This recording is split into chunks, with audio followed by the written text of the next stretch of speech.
गाजीपुर में मारा गया जाहिर तो फायर हो गया पूरा विपक्ष। किसी को भी किसी के जान लेने का अधिकार नहीं है। उसमें बहुत से ऐसे लोग हैं जो निर्दोष भी मारे जा रहे हैं, जिनका उसमें कोई रोल नहीं है। ये कि उत्तर प्रदेश की पुलिस अपराधी देख करके कार्रवाई करे, जब जाति देख करके कार्रवाई करती है तब सवाल खड़े होते हैं। तान दी सवालों की स्टेन गन। यूपी में फटाफट एनकाउंटर पर ताबड़तोड़ बयानबाजी भी जारी है। अभी सुल्तानपुर कांड में हुए बैक टू बैक एनकाउंटर का मामला थमा भी नहीं था।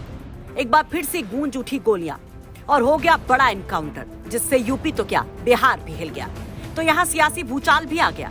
समाजवादी पार्टी से लेकर कांग्रेस के दिग्गज उतर आए योगी की ठोंको नीति पर सवाल उठाने। हमने तो कल भी बोल दिया था कि किसी को भी किसी के जान लेने का अधिकार नहीं है। जान लेने का अधिकार तो या तो भगवान को है, या तो न्यायालय को है, या कानून को है।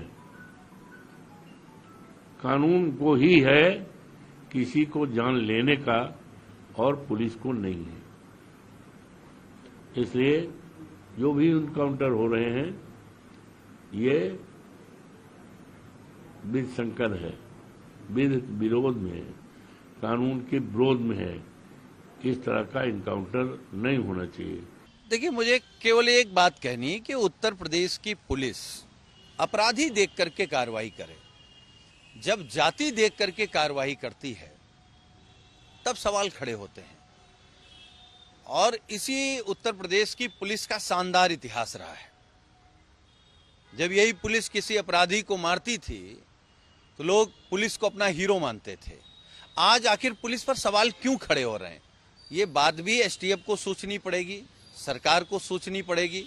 अगर पुलिस राजनीतिक एजेंडे पर सेट होकर के काम करने लगेगी तो कहीं ना कहीं सवाल खड़े होते हैं। बहुत सारी घटनाएं होती हैं, जिस घटना में तथ्य होते हैं, पता लगता है कि वहाँ पुलिस किसी नेता को खुश करने के लिए, किसी की गलती के अनुपात में उसे छोड़ देती है या उसको पकड़ लेती है, तो उसके बारे में हम लोग अपनी शिकायत दर्ज करते हैं, सवाल उठाते हैं। जब कोई ऐसा विषय सामने आएगा जिसमें पुलिस ने जाति के हिसाब से राजनीतिक नेता आकाओं को खुश करने के लिए अगर कोई कार्रवाई की है तो उसका विरोध किया है और किया जाएगा। वरना पुलिस को कौन हतोत्साहित करना चाहता है? पुलिस का काम है लॉ एंड ऑर्डर मेंटेन करना।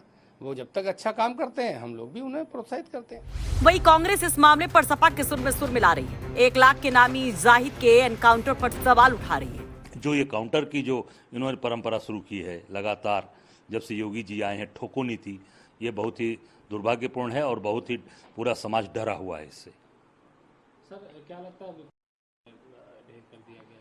देखिए, ये इसका मतलब ये साबित होता है कि ये पूरी सरकार, ये जो पूरा तंत्र है, ये केवल और केवल ठोको नीति पर चल रहा है। ठोको नीति, तो ठोको नीति से चीज़ें नहीं चलेंगी। कानून व्यवस्था, न्यायपालिका, अब बुलडोजर तो इनका बंद कर दिया सुप्रीम कोर्ट ने। जो बुलडोजर से घर लोगों का गिराते थे वो सब बंद हो गया।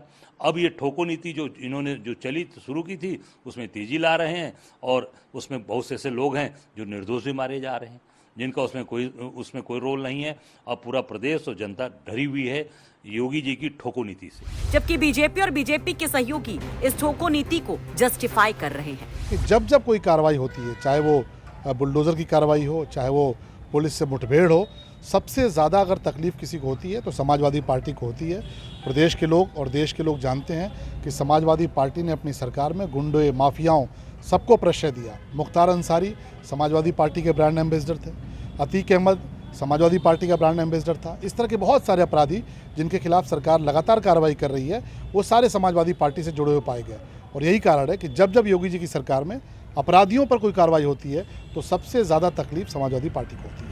जब अन्याय हुआ अयोध्या में निषाद के साथ, तो क्या अखिलेश जी बोले? हिम्मत नहीं पड़ी कि बोले। 67 मुसलमान मारे गए तो नहीं बोले। 17 जाट गुजर मारे गए, 20 ब्राह्मण मारे गए, 19 राजपूत मारे गए, 24 पिछड़ा मारा गया, 26 अन्य मारे गए तो बोले? बोली नहीं आ रही है। अब ये मामला था क्या, जरा वो भी जान लीजिए। दरअसल गाजीपुर में तड़के सुबह एक बड़ा एनकाउंटर हुआ, जहां पुलिस ने 1 लाख के इनामी मोहम्मद जाहिद को ढेर कर दिया। यूपी एसटीएफ की नोएडा यूनिट और गाजीपुर पुलिस टीम की संयुक्त कार्रवाई में जाहिद को मार गिराया गया। पुलिस के मुताबिक शराब तस्कर और 1 लाख का इनामी बदमाश काफी समय से वांटेड था।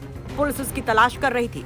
मुखबिर की खबर के बाद गाजीपुर के दिलदार नगर क्षेत्र के मोहम्मदपुर और खुशीनगर के बीच जब जाहिद की घेराबंदी की गई तो जाहिद ने फायर शुरू कर दिया और जवाबी कार्रवाई में ये बदमाश ढेर हो गया।